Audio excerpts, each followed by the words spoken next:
네. 있었는데요. 저도 모처럼 어머님과 서로 사랑한다는 말 표현하면서 좋은 시간을 보냈습니다. 5월은 가정의 달이라고도 하는데요.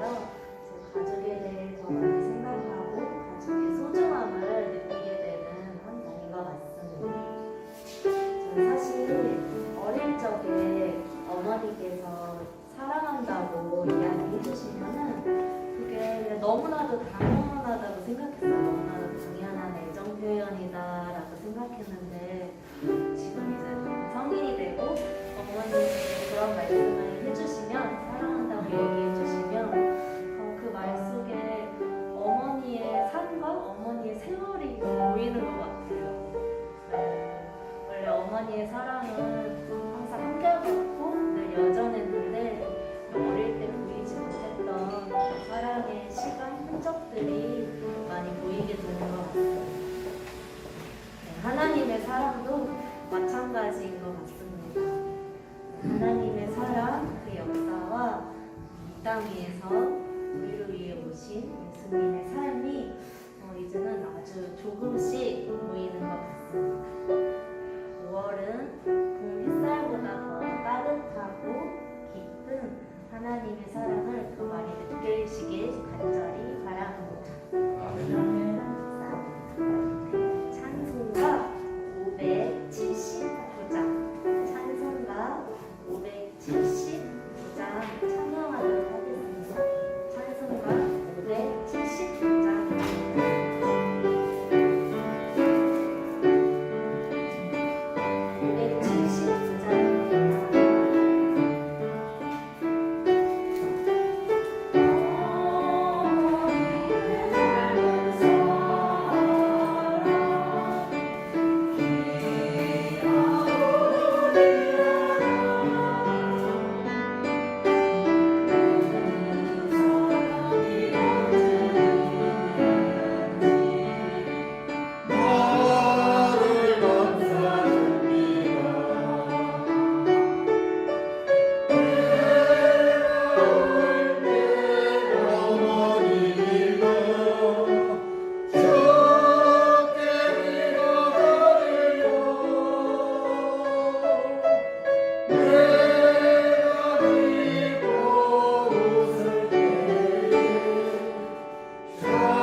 그의 친구들을 위하여 기도할 때 하나님께서 욥의 공경을 돌이키시고 여호와께서 욥에게 이전 모든 소유보다 갑절이나 주신지라.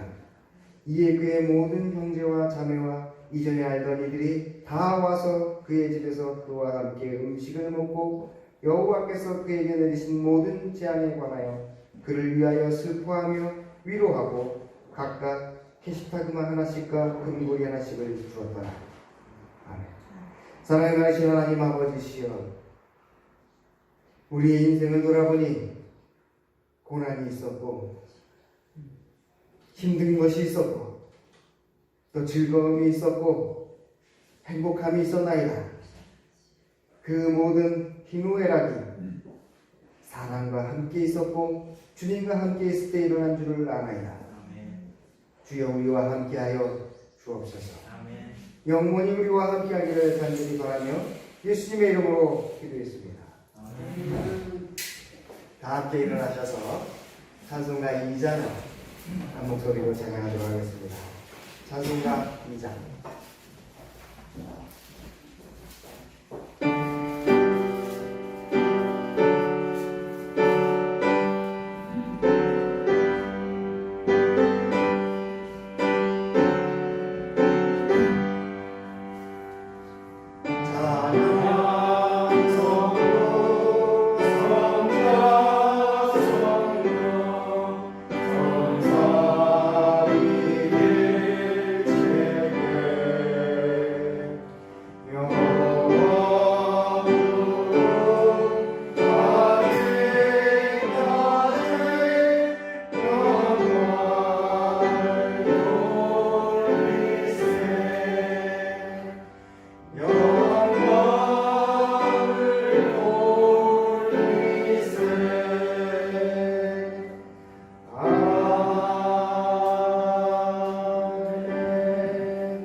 동시교도 98번 어버이 주일을 저와 함께 획독하겠습니다.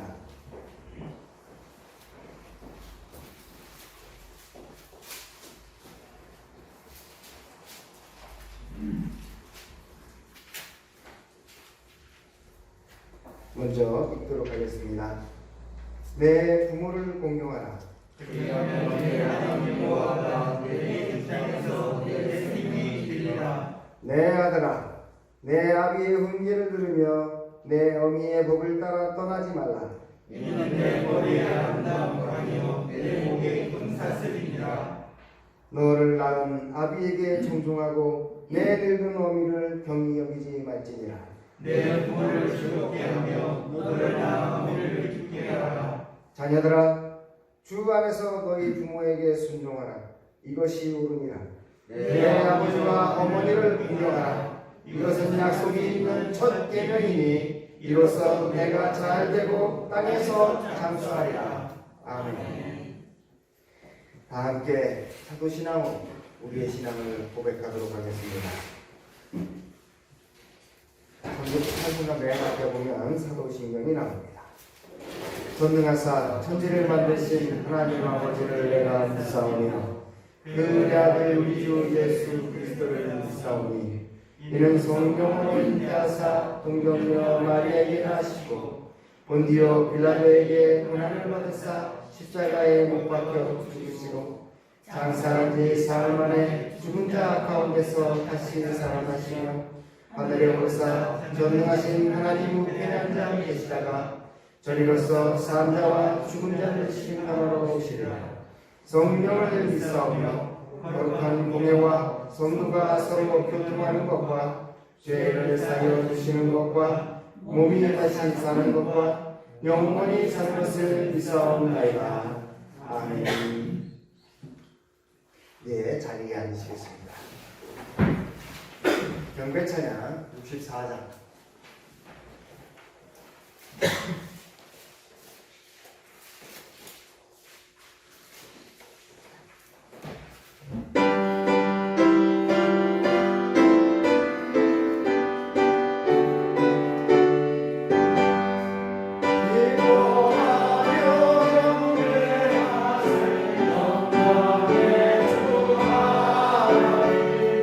주 앞에서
이 시간 우리 모든 회중을 대표해서 장혜령 권사님께서 기도해 주시겠습니다.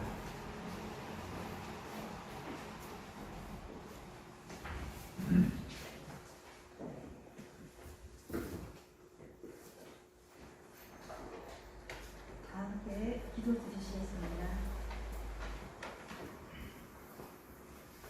전지 만물을 지으시고 우리의 생사 화복을 주관하시는 내주 하나님의 위대하심을 찬양합니다. 거룩한 주인, 주님 앞에 나와 예배 드릴 수 있도록 인도하여 주시니 더욱더 감사합니다. 신령과 진정으로 예배 드리기를 원합니다. 성령께서 이 예배를 주관하여 주시옵소서. 감사와 찬양과 영광과 존귀를 전능하시는 하나님께 돌립니다. 이 예배를 통하여서 주님 영광 받아 주시옵소서. 저희들은 주님 앞에 참으로 부끄러운 모습으로 나왔습니다.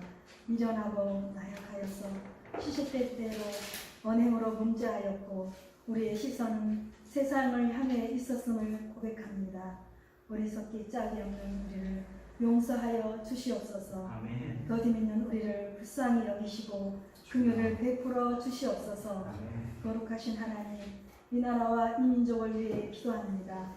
대통령과 위정자들에게 함께하여 주시사 지혜와 능력을 주시고 진정으로 나라를 위해 국민을 위해 일할 수 있도록 도와주시옵소서. 지금 이 나라뿐만 아니라 전 세계가 코로나 바이러스로 인하여 소중한 많은 것들을 잃었습니다. 아버지, 우리의 죄는 기억지 마시고 긍휼을 베푸시사 하루속히 이 사태가 종식되어질 수 있도록 은혜 베풀어 주시옵소서. 세계 곳곳에서 주님의 사역 감당하고 계시는 선교사님들을 위해서 기도합니다. 특별히 이은선 선교사님을 기억하시사 영육간 강건케 하여 주시옵소서. 필요한 것은 때에 맞게 공급하여 주시고 선교사님의 기도를 들으시사 응답하여 주시옵소서. 곳곳에 믿음의 씨앗이 뿌려져 30배, 60배, 100배의 결실을 맺혀나가는 복되고 귀한 선교지가 되게 하여 주시옵소서.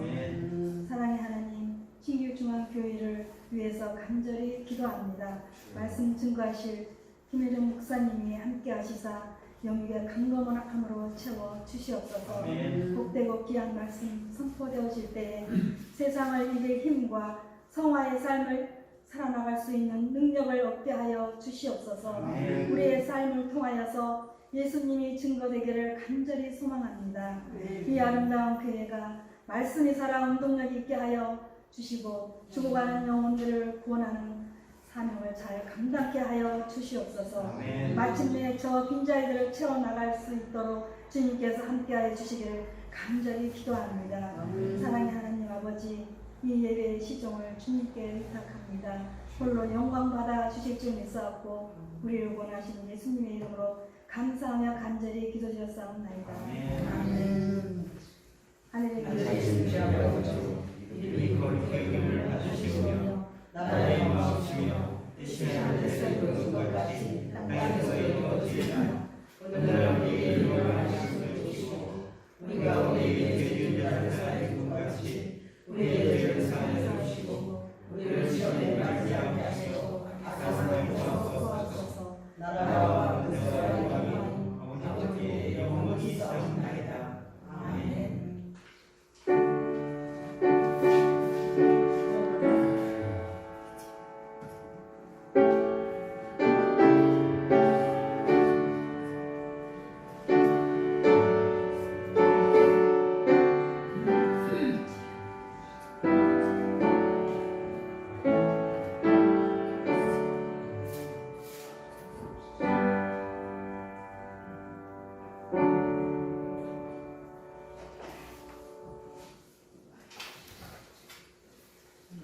찬송가 577장입니다.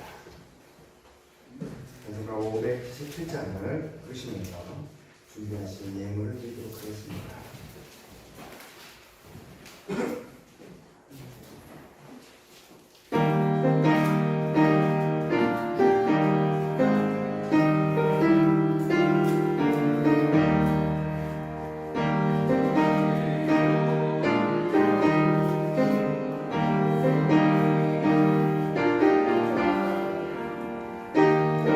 Oh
드리신 예물을 위해서 기도하도록 하겠습니다.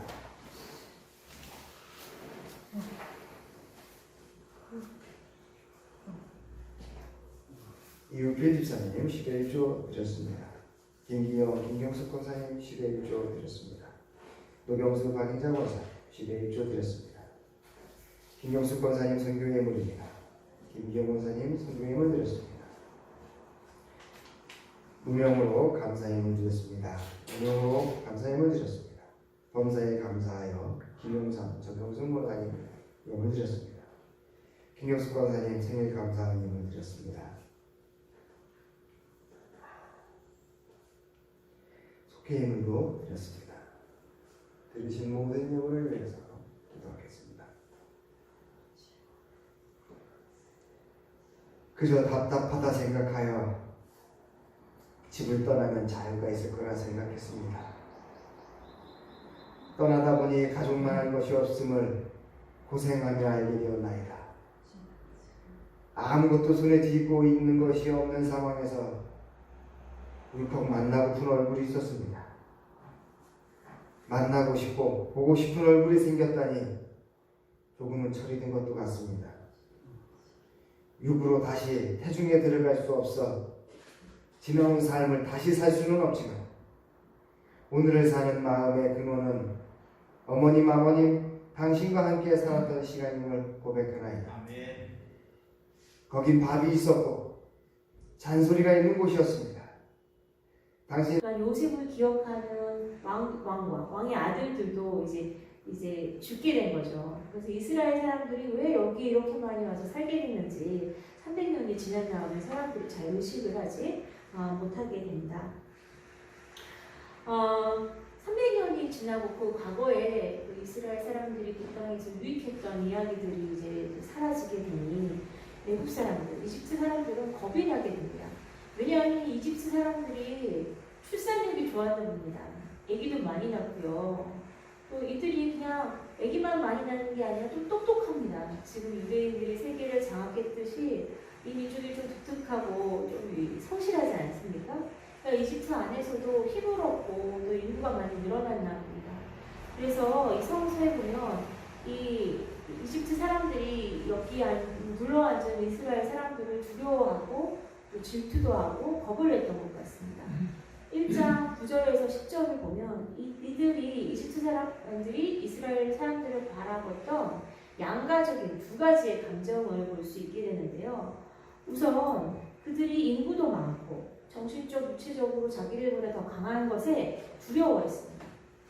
그리고 두 번째, 또 그러니 이들은 이방인이 결국 내쫓으면 되는 게 아닌가? 라고 생각하다가도 이미 이들이 벌써 일가를 일구고 재산을 일구고 잘 살고 있는데 그들과 싸우고 내쫓으면 그들이 모든 재산을, 자기 재산을 가지고 도망가게 되면 오히려 자기들에게 해가 되지 않을까, 국력에 손실이 있지 않을까 또 두려워하기도 했습니다. 사실 많은 이방인들이 어떤 주류 사회가 있는 곳에 와서 살게 되면 이러한 어떤 이중 감정들은 어느 사회나 이제 생기게 마련입니다. 지금 3000여 년이 지난 지금 우리도 비슷한 감정을 이방인들을 보면 이제 느끼게 되죠. 이렇게 코로나가 우리를 위협할 때는 사실은 이방인들에 대한 어떤 두려움, 또 어떤 미움 이런 것들이 더 쉽게 증폭되기도 합니다. 우리도 또 간혹 그런 이야기들을 할 때가 있습니다. 외국인 노동자들이 이제 우리가 볼 때는 좀 너무 많이 들어올 것 같다. 그래서 우리의 일자리를 빼앗는 것 같다. 또 그들이 와서 아기를 낳는 거를 보면 좀 그렇게 마치 자기네들이 원래 땅인 것처럼 사는 거 보면 마음이 편하지 않을 때가 있습니다. 동시에 우리도 잘 알고 있습니다. 우리나라 영세업장들이 굉장히 많은데요. 도저히 그 돈으로는 한국 노동자들이 가서 그 위험한 현장에서 일하지 않은 현장에 많은 노인 노동자들이 일을 하고 있습니다. 실제로 이번에 이천에서 있었던 화재 사건에도 2명의 고려인, 그러니까 민족적으로는 한국인 민족이지만 국적으로는 외국인 노동자 2명이 목숨을 안타깝게 잃기도 하였습니다. 사실 우리가 이렇게 이방인을 바라보는 시선이 이렇게 모순된 시선이 우리에게 두 가지가 공존합니다. 인간은 다 똑같습니다. 3,000여 년 전에 이집트 땅에도 이스라엘 사람들을 바라보는 사람들의 마음이 그렇게 두 갈래로 나눠졌던 것 같습니다. 어찌되었던 이 모순된 두 마음을 참다가 이 두려움과 걱정이 그들이 어떤 컨트롤할 수 있는 도덕성을 넘게 되자 애굽의 정치인들은 한 가지 노연을 생각해냅니다. 이스라엘 사람들을 강제로 이제 감시하고요. 젊은 남자들을 강제 노역을 시켜가지고 그들에게 필요했던 왕궁을 짓게 하는데 이제 노동자로 강제로 사용하자. 거의 노예죠. 노예로 사용하자라는 아이디어를 내게 됩니다. 그럼 이제 힘이 딸리니까 국력도 세할 것이고 아마 인구도 많이 줄지 않을까 그렇게 예상을 했던 것입니다. 사실은 이 이집트 왕자 이야기는 엄청난 어떤 강대국의 인구 정책이 있다고 할 수가 있습니다. 그런데 이 이스라엘 사람들은 기가 죽지 않습니다. 그들이 가지고 있는 이 강력한 하나님 신앙 때문인지 기가 죽지 않고요. 인구도 죽지 않았습니다. 육체를 그들을 고달프게 했는데도 이들이 전혀 그야말로 쪼그라들 생각을 안 하니 이 애국 사람들을 만져서는 더 두려웠던 것 같습니다. 그러니까 강제로 시키는 일은 사실은 우리가 생각해보면 되게 잔인하다라고 생각해볼 수도 있겠죠. 왜냐하면 3,000년의 기계가 어디 있습니까? 우리가 아는 기계가 발명된 지 전기기관차가 발명된 지 거의 200여 년밖에 되지 않았는데 그때 제대로 된 기준기 하나 없었을 때입니다. 모든 것을 사람의 손으로 해야 됐을 텐데요. 그러니 그러한 건설 현장은 남과도 불구도 뻔합니다. 채찍이 난무했을 것이고 폭력이 난무했을 것입니다. 그렇게 강제로 끌려와 흙을 이기고 벽돌을 붓고 물을 나르는 일을 하루 종일 하루에도 정말 아침부터 밤까지 끊임없이 반복했을 것이고 이스라엘 사람들은 그 현장에서 다치고 죽어나가고 하는 일을 반복했을 것입니다. 그러나 아까도 말씀드렸듯이 이들은 전혀 기가 죽지 않았습니다. 그렇게 되자 더욱더 조바심이 난 애국인들은 더 마음이 이제 불안해지기 시작했습니다. 그들은 이 이스라엘 민족을 감당할 수 있는 넉넉한 마음도 가지고 있지 못했고 그들과 평화롭게 자신들의 어떤 국가의 부를 나누고 살고 싶은 그러한 용기도 잊지 못했던 것 같습니다. 이런 와중에 애국 왕이 정말로 끔찍한 아이디어를 하나 생각해냅니다. 이스라엘 여인들의 아기를 낳을 때 그 아기를 받는 산파, 지금으로 말하면 조산사죠. 조산사로 일하고 있는 시프라라는 여인을 불러서 명령을 내립니다. 아이를 받을 때 아들이면 죽이고 딸이면 살려라. 여러분, 이러한 끔찍한 일은 사실 이집트에만 있었던 것은 아닙니다. 어떤 민족이 어떤 민족을 지배하는 제국주의에는 비슷한 일이 대부분 일어납니다. 실제로 아프리카에서 수십 년 전에 또 최근까지도 민족끼리 전투를 하고 전쟁을 할 때 가장 손쉽게 상대방을 공격하는 방법이 가서 다 죽이지 않습니다. 가서 남자만 죽여요. 그리고 여자들은 강간을 하거나 끌고 옵니다. 이게 사실은 가장 좋은 민족을 섞어버리는 방식이고요. 그 민족성을 말살하는 방식이거든요. 애국 왕은 벌써 3,000년 전에 그 끔찍한 인류의 죄악의 방법을 잘 알고 있었습니다. 그러나 생명을 소중히 여기는 조산사 산파 식구라는 감히 그렇게 생명을 함부로 죽일 수 없었던 것 같습니다. 그래서 아기를 못 죽이고요. 차마 아이들을 다 살려준 겁니다. 그러니까 화가 난 왕이 십부라를 불려다가 이제 물어봅니다. 도대체 왜 내 명령을 안 듣느냐. 그러니까 십부라가 이렇게 대답합니다.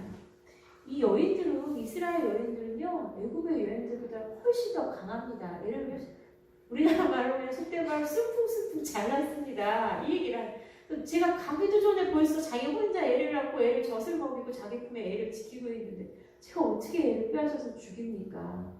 여러분, 여기서 잠깐 남자 선교사는 절대 할 수 없는 그냥 몇 가지 얘기를 해보자면요. 제가 이렇지 않았습니까? 제가 저희 체라이를 할 때 쑥풍 나와가지고 그 조산사에게, 프랑스 조산사에게 얼마나 칭찬을 받았는지 모르겠습니다. 농담이었고요. 어쨌거나 그러자 애굽왕의 애굽왕은 이제 참을 수가 없었던 것이죠. 그래서 이번에는 아까는 십부라한테 몰래 한 얘기거든요. 십부라 네가 알아서 그렇게 해라. 이번에는 아예 왕명으로 끔찍한 명령을 애굽 땅 전체에 공포를 하게 됩니다. 이스라엘 사람들은 누구나 아이를 낳을 때 그 아이가 아들일 경우에는 반드시 나일강에 던져버려라. 수장시키라고 명령을, 끔찍한 명령을 하게 됩니다. 이 모든 일을 바로 오늘의 조연 역할을 맡은 그리고 제 설교의 주인공이 되는 애굽 공주가 다 옆에서 지켜보고 있었을 겁니다. 말이 좋아 공주이지 감히 그 엄청난 대국의 왕인 아버지가 하는 일에 고개를 당당히 들고 아버지가 하는 일에 반기를 들거나 그 일은 악한 일이니 그만두시라 말할 그럴 용기가 쉽게 서지는 않았을 것 같습니다. 끔찍한 갓나다기 학살 명령에 공주는 무기력한 자기 자신을 발견했을 겁니다. 그리고 엄청난 두려움과 죄책감에 사로잡히지 않았을까 저는 상상해 봅니다. 성서는 한간 조연에 불과한 이 애국 공주의 이야기를 자세하게 풀어놓고 있지는 않지만 우리가 성서를 읽을 때 그 문맥상 우리는 애국 공주가 자기 아버지와 또 자기 민족이 저지른 이 끔찍한 악행 앞에 엄청난 두려움과 부끄러움과 죄책감을 느끼지 않지 않았으리라 쉽게 짐작해 볼 수 있습니다. 왜 그럴까요? 오늘 우리가 읽은 그 짧은 본문을 보면 성서에는 애국 공주가 목욕하러 나일강을 거닐렀다가 아주 우연이란 말은 없어요. 우리가 읽기에 아주 우연히 상장한 날을 발견한 것처럼 읽히게 됩니다. 그런데 생각해 보십시오.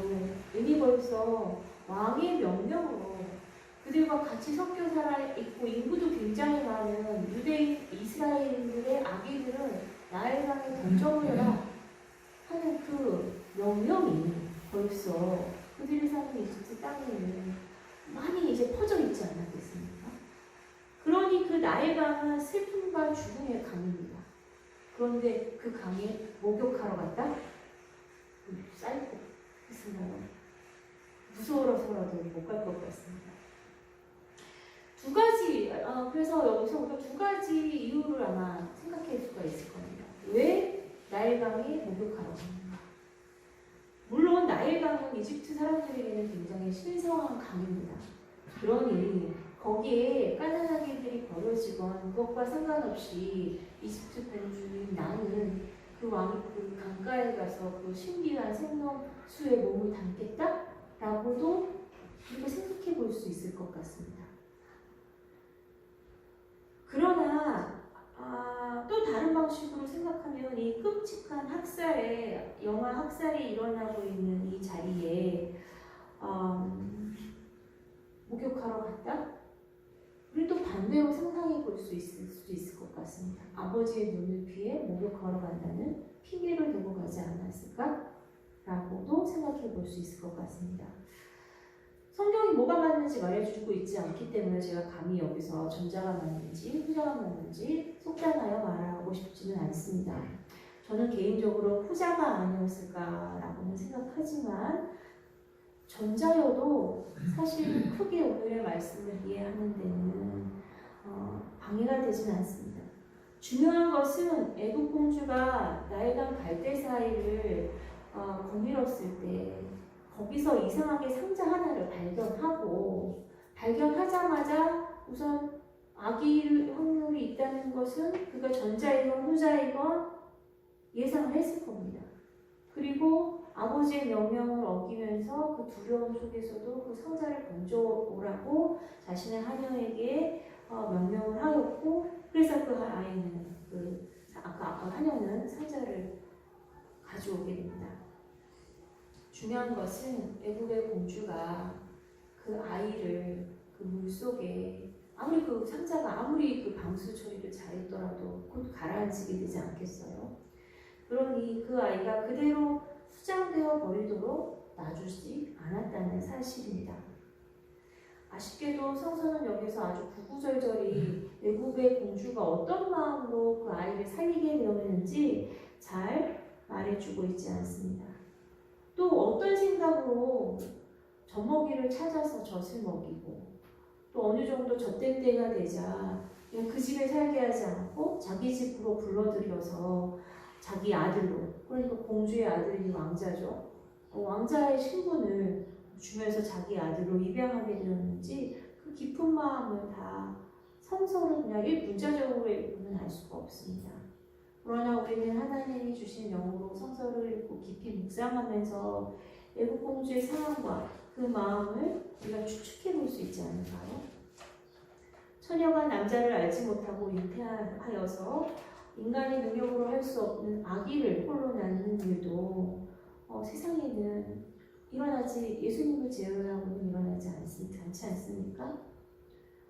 그것처럼 어미 아비가 누구인지도 모르는 나일강에 버려졌으니 금지한 이스라엘의 아기일 것이 거의 99%인 이 아이를 아무리 공주라고 하여도 아버지의 불법을 어기면서 자기의 아들로, 자기 노예로 삼은 것도 아니고 자기의 아이를 삼는다는 것이 그렇게 쉽게 일어날 수 있는 일입니까? 그래서 우리가 여기서 생각해 볼 수 있는 것은 결국 우리는 이 애국공주가 자신의 민족이 또 자기 아버지가 저지르는 이 끔찍한 악행에서부터 한 생명을 구하는데 엄청나게 공을 들였다는 것을 추측할 수 있습니다.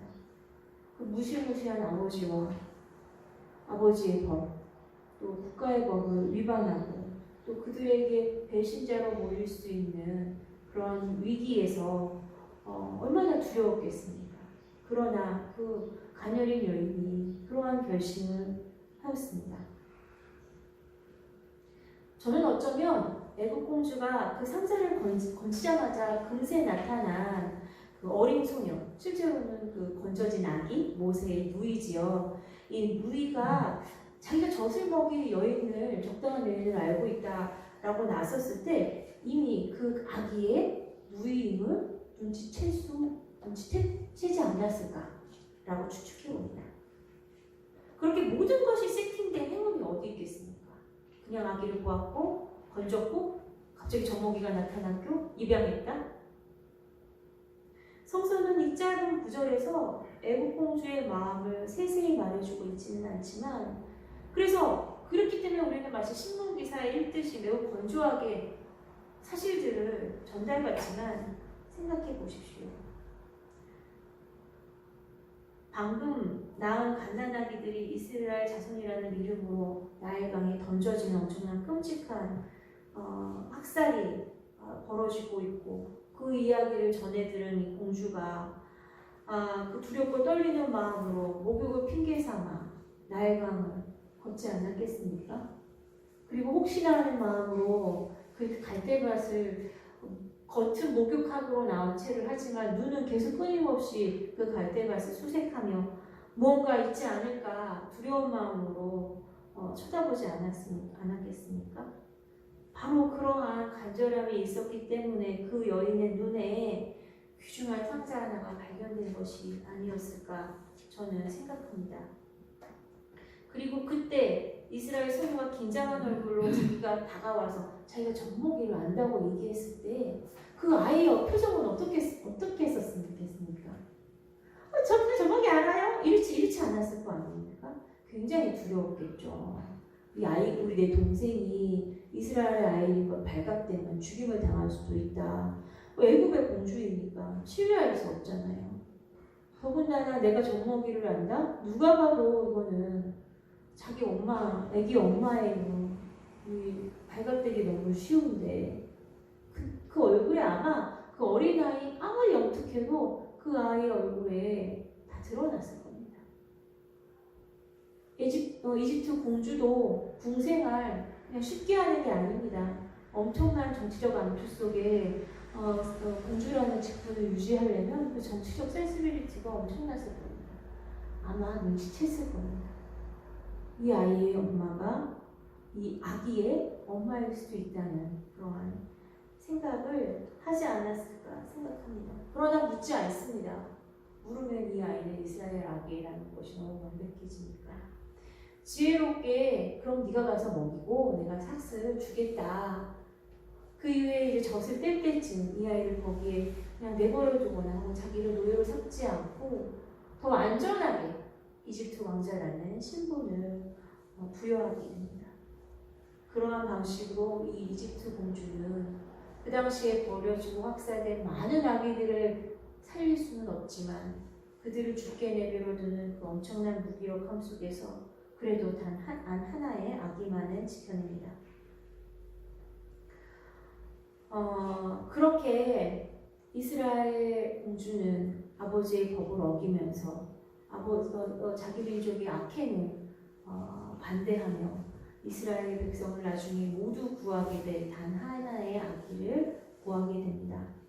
아주 작은 일처럼 보일 수 있지만 이 애굽 공주는 하나님께서 하신 놀라운 이스라엘의 구원의 사역에 참여하는 아주 귀중한 자리를 얻게 됩니다. 어버이 주일을 맞이하여서 저는 부모님의 은혜로운 사랑을 기억하고 또 공경하고 표로 순종하고 보답하자는 설교를 반복하고 싶지는 않았습니다. 또한 어버이 주일을 맞이하여 여러분의 자녀들을 하나님의 맡기신 선물로 알고 잘 보살피자라고 하는 설교를 또 전하고 싶지는 않았습니다. 이미 그러한 설교는 여러분의 신앙의 연습대로 수십 번 들으셨을 거라고 생각합니다. 많이 들어갔으니 중요하지 않아서 제가 그 설교를 택하지 않는 것은 아니고요. 세상이 좀 변했기 때문에 제가 그렇습니다. 제 나이 45살인데도요. 주변 친구들 중에 대부분이 결혼을 안 했습니다. 결혼을 했어도 아기를 안 가지고 있는 학생들이 아니라 친구들이 되게 많이 있습니다. 또 제 주변에는 겨우 45살밖에 되지 않은데 부모님이 더 이상 세상에 같이 계시지 않는 경우도 많이 있습니다. 이제 우리는 사회에서 혈연을 중심으로 부모와 자식 간의 그 책임을, 그 사랑을 말한다는 것이 더 이상 교회에서 당연한 일이 쉽게 되지는 않은 것 같습니다. 이러한 현대적 상황 속에서 저는 오늘 이야기를 통해 자신이 낳지도 않은 아이를 살리고 또 그 아이의 어머니가 되겠다는 큰 사랑의 마음을 품은 애굽 공주의 마음을 이 자리에 성도분들과 함께 같이 생각하고 기리고 그러고 싶었습니다. 여러분, 오늘날 우리가 교회 다니시는 한국 기독교인들에게 교회 왜 다니십니까? 교회 다니시면서 무슨 기도를 하십니까? 하고 물어보면 열의 9은 아마 이렇게 대답하실 것입니다. 우리 자식이 잘 되라고 기도합니다. 혹은 우리 부모님이 건강하시라고, 아프지 마시라고 기도합니다. 네, 그것도 되게 중요합니다. 우리가 혈연으로 난 가족을 통해 주신 하나님의 축복이 반드시 있습니다. 그것을 위해 우리가 간구하고 기도해야 될 때도 있습니다. 그러나 여러분, 성서는 그 관계를 넘어섭니다. 성서는 이미 여러 곳에서 우리의 가족 개념이 혈연 관계를 벗어나서 우리의 이웃들에게로 확장될 수 있고 확장되어야 한다고 분명히 여러 이야기들을 통해서 이야기를 해주고 계십니다. 오늘 읽은 애굽 공주가 자신의 민족을 떠나서 자신의 신분을 떠나서 나일강에 버려진 미움을 받는 민족의 아이를 건져서 그 아이의 어머니가 되겠다고 마음을 품은 이 이야기가 바로 혈연관계를 벗어나서 하나님이 우리를 자신의 자녀 삼으시는 대표적인 이야기들을, 대표적인 구원의 말씀을 자신의 삶에서 실천하고 따르는 대표적인 이야기라고 할 수 있습니다. 여러분, 우리가 우리의 구세주로 믿고 있는 예수님은 더 세게 말씀하셨습니다. 누가복음 3장에 보면 막 공생애에 나선 예수가 주변 사람들에게, 특별히 마을 사람들에게 저 사람은 미쳤다라고 욕을 엄청나게 먹게 됩니다. 그러니 예수님의 어머니와 또 예수님의 동생들이 너무 가슴이 아팠습니다. 우리 멀쩡한 아들이 저기 가지고 왜 저런 욕을 들어야 하는가. 그래서 어머니와 형제들이 그 예수를 찾겠다고 예수가 있는 곳에 이제 옵니다. 근데 제자들이 있는 것을 말하거든요. 그 제자들이 소식을 전해줍니다. 선생님 저기 선생님 어머니하고 형제들이 왔습니다. 그랬더니 예수님이 어서 오세요 어머니 형제요 이러지 않고 그 자리에서 엉뚱하게도 자기 주변에 몰려 앉아 있는 그 사람들을 향해 이제 손짓을 하며 말합니다. 내 어머니와 내 동생들을 보십시오. 누구든지 하나님의 뜻대로 하면 내 형제요, 자매요, 어머니입니다. 라고 말합니다. 어머니가 찾아왔고 형제가 찾아왔는데 그들을 버선발로 나가서 맞이하지 않고 자신을 따르는 사실은 자기와 혈연관계가 아닌 그들을 향해 자신의 어머니요, 형제요, 자매라고 가족이라고 선언하고 있습니다. 이 말씀을 오해하시면 안 됩니다. 이 말씀이 사이비에 악용되면, 신천지에 악용되면 부모와 형제자매를 버리고 교회 모두 버리고 오라고 이렇게 악용될 수 있는데요. 그건 아니에요, 여러분. 요한복음에 예수님 돌아가실 때 보면 예수님이 자기 어머니를 놔두고 돌아가시는 게 얼마나 미안하고 두려웠겠습니까? 성서에 표현해 보면 자기 가장 사랑하는 제자에게 누군지는 이제 밝히지 않았다만 문맥상 요한이었던 것 같습니다. 요한 제자에게 어머니를 가리키면서 이제부터 당신의 아들이요 어머니라고 이렇게 지정을 해주고 돌아가시거든요. 하나님의 사람 가족을 버리라는 말은 아니고요. 다만 우리의 어떤 사랑이 혈연관계에 매여 있지 않다는 것을 거기서 확장돼야 된다는 것을 이제 얘기해주고 계십니다. 애국공처처럼 버려진 아기를 살려 그의 어머니가 되어주겠다고 마음 먹는 그 선한 마음이 사실은 우리에게 필요한 때입니다. 우리 주변에 유행병과 질병과 가난과 어떤 정신적인 어려움과 실직과 경제적인 어려움과 대학 입시, 취업의 실패들과 이혼과 여러 가지 일들로 고통받고 차별받고 따돌림받고 스스로를 또 사회로부터 소외하는 안타까운 이웃들이 우리 앞에 우리 주변에 많이 계십니다. 우리 그리스도인들이 해야 될 일은 그들에게 손을 내밀어 어머니의 마음으로 또 부모의 마음으로 형제 자매의 마음으로 위로하고 돌봄을 나누겠다고 그 마음, 선한 마음을 먹는 것 바로 그 마음에 있습니다. 갑자기 누군가의 어머니가 되는 마음, 또 가족이 되는 마음으로 풍부하니 사실 또 너무 부담이 되는 것도 사실입니다. 도대체 어떻게 누군가의 가족이 쉽게 될 수 있겠습니까? 저도 사실은 채란이 낳은 다음에 하나 아이를 입양하려고 했고 입양하려고 가기도 했는데요. 그게 좀 쉽지가 않더라고요. 누군가를 진정한 가족으로 맞이한다는 것은 쉬운 일은 아닙니다. 그런데 우리가 이렇게 나약한 사람인데 다행히 하나님은 우리에게 쉬운 방법을, 우리가 다 이제 나약한 사람들이니까 쉬운 방법을 주셨습니다. 바로 교회 공동체가 그 시작입니다. 우리가 여기 모인 사람들 모두 따지고 보면 이렇게 매주 만나서 서로의 삶을 안부를 묻고 또 위로하고 돌보고 지지할 이유가 하나도 없는 사람들입니다. 우리가 서로에게 빚을 졌습니까? 책을 접했습니까? 아니지 않습니까?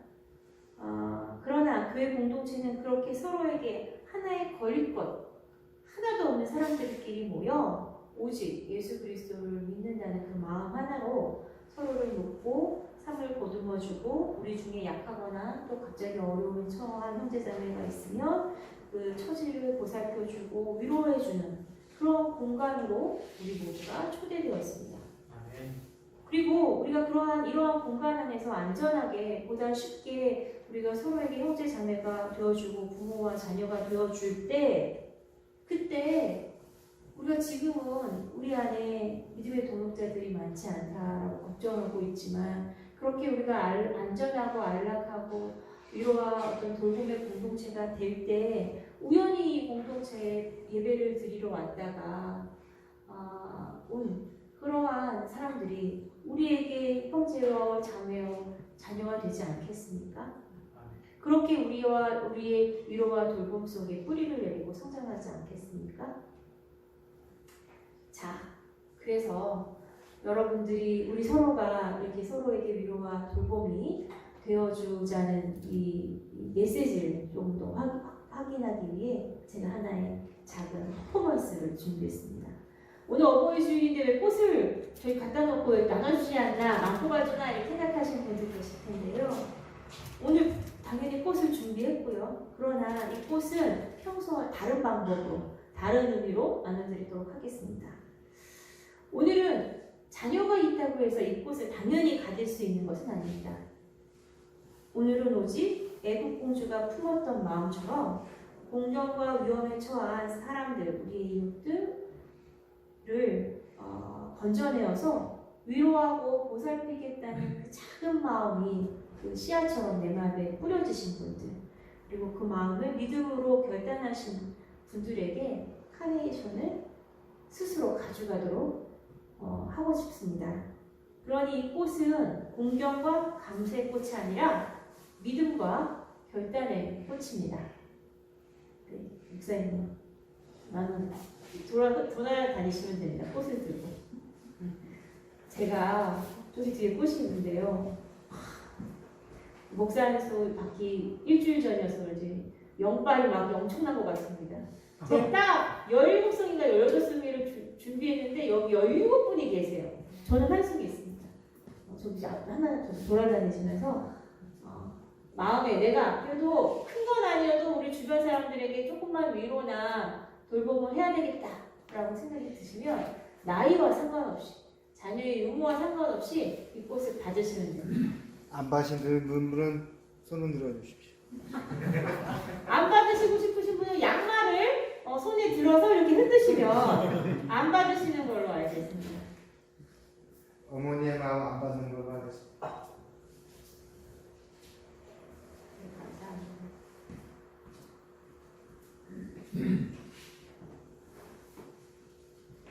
여러분 부끄러워하지 말고 오늘 이 꽃을 가져가셨으면 좋겠습니다. 그리고 부담 갖거나 두려워하지 않으셨으면 좋겠습니다. 누군가를 위로하고 돌보겠다는 것을 우리가 우리 힘으로 하려고 하면 곧 넘어집니다. 그리고 사실은 우리가 우리의 힘으로 하려고 할 때 자랑이 돼서 사실은 그 돌봄받는 사람에게 오히려 큰 상처를 줄 수 있습니다. 저는 나일강에 이 애국공주가 나간 것도 자기의 선한 마음으로만 나갔다고 생각하지 않습니다.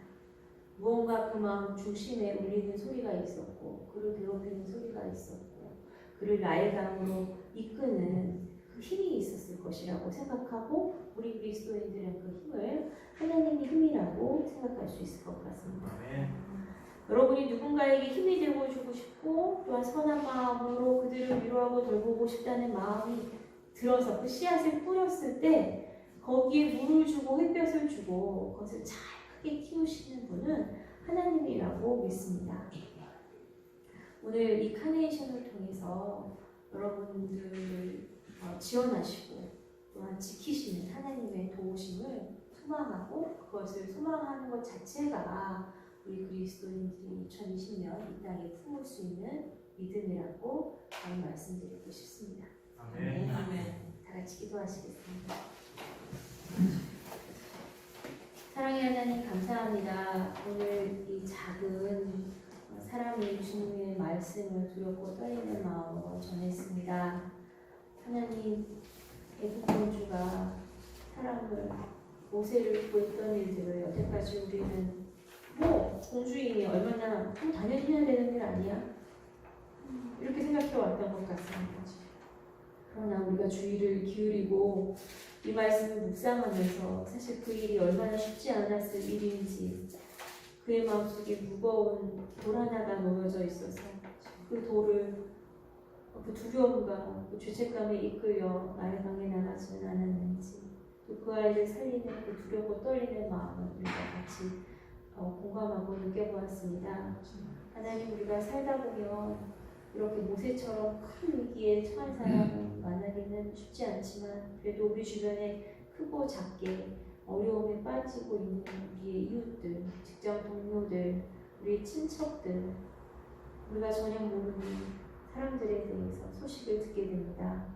하나님, 세상 사람들의 마음에 강박하여서 하나님 그들을 쳐다보지 않고 돌보지 않고 자신 하나, 자기 가족 하나 생명 살리는 데 혈안이 되어 있는 이 시대에 하나님, 우리 그리스도인들 마음을 녹이시고 흔들어 주시기를 간절히 원합니다. 하나님, 우리가 우리 가족과 우리 생사 화복이 복을 받기 위해서만 이 자리에 있는 것이 아님을 우리 그리스도인들과 하나님 깊이 깨닫게 하여 주시옵소서.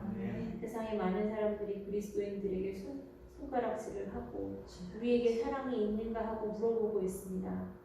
하나님, 억울할 때도 있고 하나님 부끄러울 때도 있습니다. 그러나 우리가 그들에게 쉽게 대꾸하지 않은 것은 우리 스스로가 그 비난을 자초할 때도 있기 때문입니다.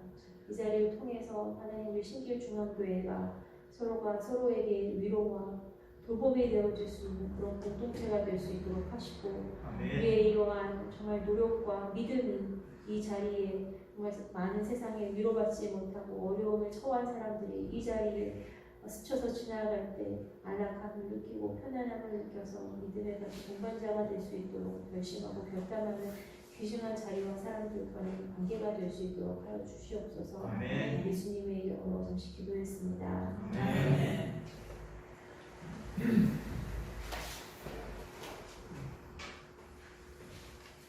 귀한 말씀 감사합니다.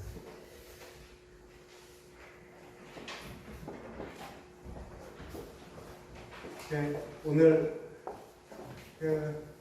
카네이션의 꽃말은 사랑의 꽃말이야. 사랑이 아니라 믿음과 결단입니다. 참으로 부담스러운 카네이션입니다. 하지만 좋습니다.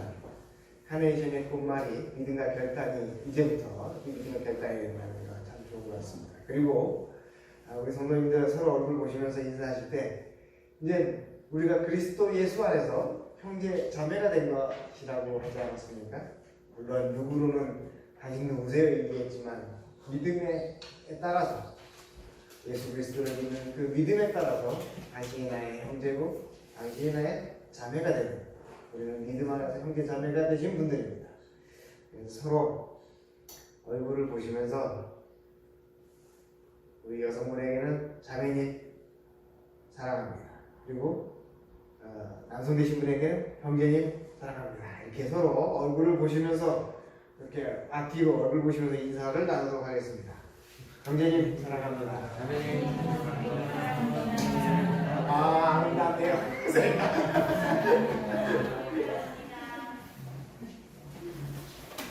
감사합니다. 네.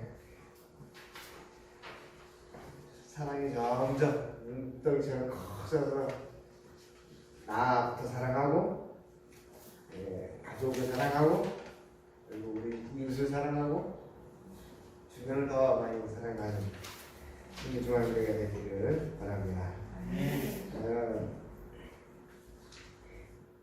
지난주 목요일 5월 7일이었죠. 5월 7일날 서울 남면회를 마쳤습니다. 그래서 그 감독을 선출하는 그 총대를 뽑았고, 그리고 각가지 밀려있던 회무들을 코로나 와중에도 잘 해결했습니다. 아주 이날 회의가 서울 한강 이남에 420여 개의 교회의 장로님들과 그리고 목사님들이 오는 거여서 그 배단위 교회 아무리 큰 배단위 교회도 좀 긴장이 됐던 것 같아요. 400명만 들어가는 거라고 제가 얘기했었는데 400명이면 그 회의를 결정하면 과반이 안 된다. 800명은 들어가야 된다. 과반이 되려면.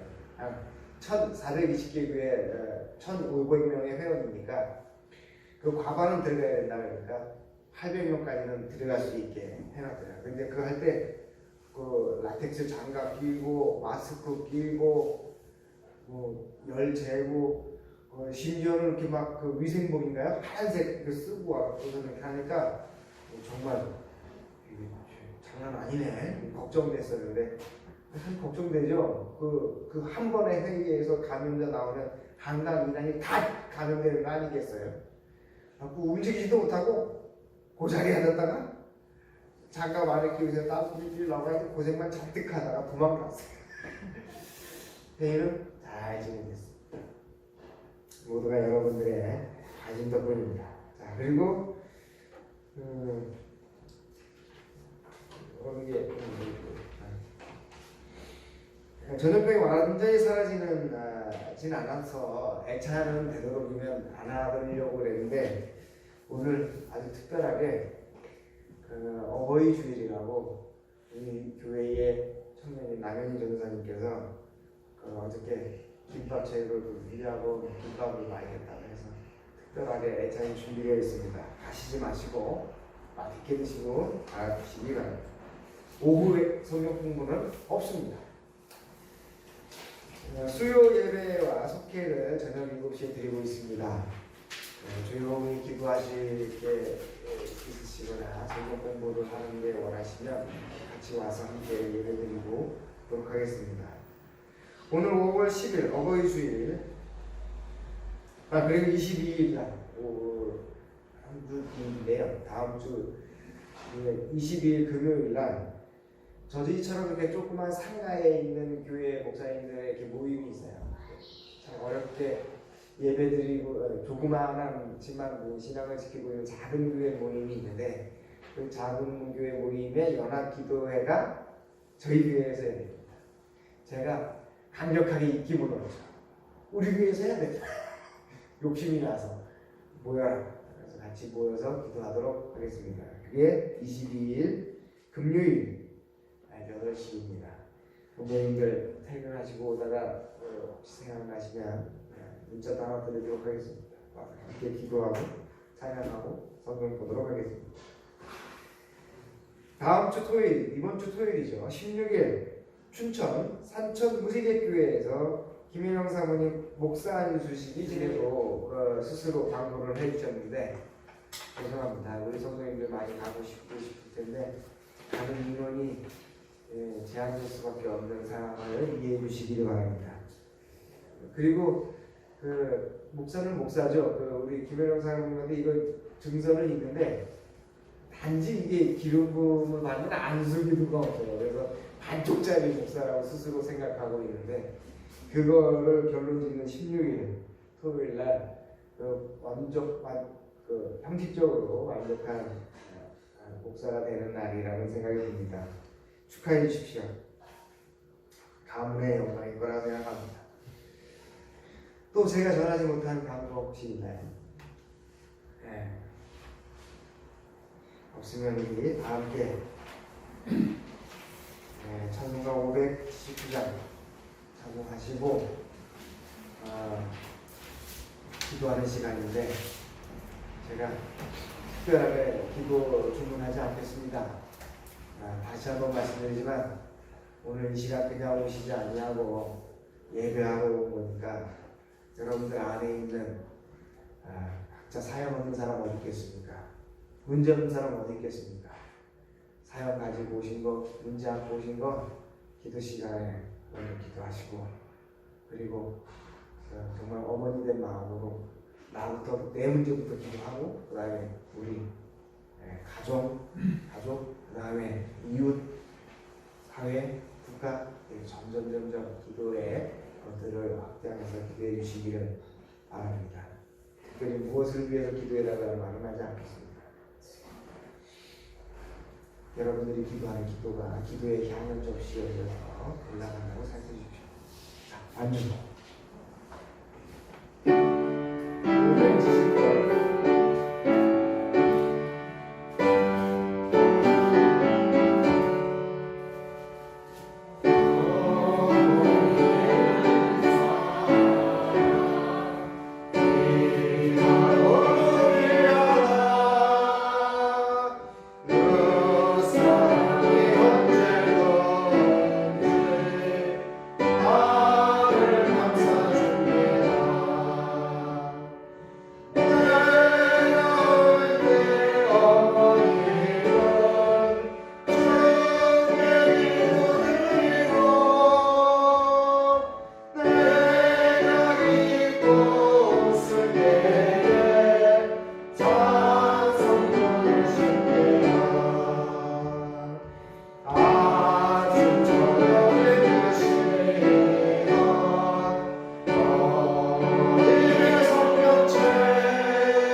다정하게 기도하시겠습니다. 할렐루야. 사랑이 많으신 하나님 아버지, 오늘 이 시간 주님과 함께 우리 성도님들과 함께 사랑하는 사람들과 함께 예배를 주님 감사합니다. 아버지 하나님이여, 우리가 이 자리에 모여서 주님께 찬양하고 기도하고 말씀드리며 이 시간 함께 모였던 가운데 주여 우리 속에 있는 것을, 우리 내자 속에 있는 것들을 주님께 보여드리며 우리의 가슴 속에 멈춰있던 것들을 주님께 대드립니다. 아버지 하나님이여, 우리의 모습을 보아주옵소서. 정말로 주님 보시기에 우리가 삶을 살아가기에 많이 흔들리고 많이 흔들리고 나 스스로에 대한 자신을 공허함으로 살아가게 됩니다. 아버지 하나님, 정말로 하늘 저 높은 곳에서 이 땅의 생명을 허락하셔서 저와 살게 하여 주셨사오니 하나님 아버지여, 제 가운데로 내가 거하지 않게 하여 주시며 내가 정말로 악한 사람들 가운데 살지 않게 하여 주시옵소서. 선한 사람들과 선한 영향력을 미치는 사람들과 사랑하는 수 있는 사람들과 함께 살게 하여 주시며 이들과 함께 음식을 나누며 기쁨을 나누며 생명을 나눌 수 있도록 주여 우리와 함께 하여 주시옵소서. 정말 하나님 아버지여, 고백하건대 우리의 삶 가운데 부족한 것만이 있으며 정말로 지질한 것들도 많이 있었으며 하나님이여, 나 스스로를 거부하고 싶을 때도 너무나 많았습니다. 그러나 하나님 아버지, 이제 새롭게 살 수 있도록 우리에게 신선함을 보여주셨사오니 주여 당신의 사랑을 안고 당신의 힘을 안고서 사람을 대하며 내 자신을 세우고 사람들을 세울 수 있게 하여 주시옵소서. 특별히 하나님 아버지 이 시간 하나님 앞에 간절히 기도하기는 말씀에 의지하여 기도하기는 예수 그리스도의 사랑 안에서 예수 그리스도의 죽으심의 은혜에 대하여서 우리가 정말로 결국을 넘어서 형제자매됨을 알게 되었나이다. 정말로 하나님의 법을 따라 사는 것이 사람의 법을 따라 사는 것보다 옳음을 다시 한번 깨닫게 되었나이다. 그 아무리 높은 권세 있는 자가 하나님의 명령을 내렸다 하더라도 하나님께서 우리 마음밭에 양심의 법으로 세워주신 그 하늘의 법을 거역하고 살지 않겠사오니 주여 당신의 법이 우리 안에서 힘이 되어 사람을 형제로 받아들이게 하시고 사람을 자매로 받아들이게 하여 주시옵소서. 미운 구석이 있다 하더라도 정말 부족한 것이 있고 보고 싶지 않은 것들이 있다 하더라도 하나님 아버지여 사랑으로 끌어안을 수 있도록 하옵소서.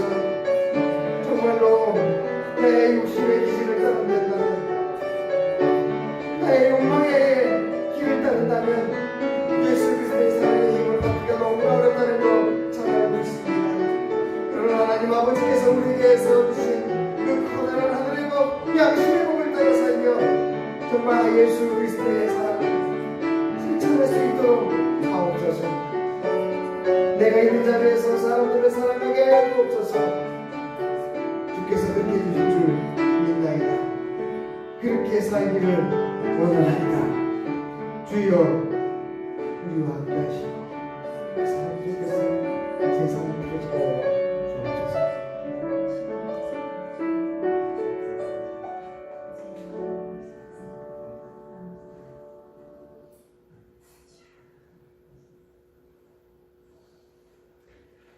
하나님,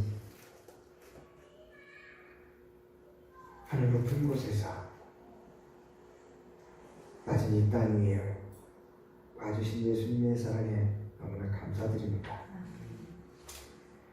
또한 우리의 생명을 어둠 속에서 조그마한 빛으로 이 땅 위에서 살아가게 하여 주시니 감사합니다. 우리가 하나님과 하나가 되고 우리 사람들과 함께 묶여 살게 하여 주시니 함께 살게 하여 주시니 감사를 드리나이다. 하나님, 지상의 가장 절실한 애정으로 자식을 돌보는 부모를 주심에 감사나이다. 자식으로서 사랑을 입고 자라게 하셔서 감사합니다. 부모로서 사랑을 줄 수 있게 하시니 감사합니다. 변하는 세대 속에서 풍성을 겪은 부모들을 위로하소서. 험한 세월 속에서 자식들을 지켜낸 거친 손을 어루만져 주소서. 사느라고 거칠어진 그 마음까지도 주께서 어루만져 주소서. 육신과 영혼이 외로운 어머니와 아버지를 들에 품어 주옵소서. 지금은 우리를 결국의 관계로 신앙의 관계로 하나로 묶어주신 만극하신 하나님의 넓고 넓은 사랑하심과 그 사랑을 우리 속에 실천하여 주신 예수 그리스도의 대속하신 은혜와 우리 속에서 역사하여서 우리로 하여금 사랑의 실천할 수 있게 하여 주시는 성령님의 가방감동 역사하시니 이 자리에 앉아있는 신길중앙교회 성도들의 머리 위에 그들의 가정 위에 그들의 일터 위에 사업장 위에 영원히 함께하기를 간절히 축원하옵나이다.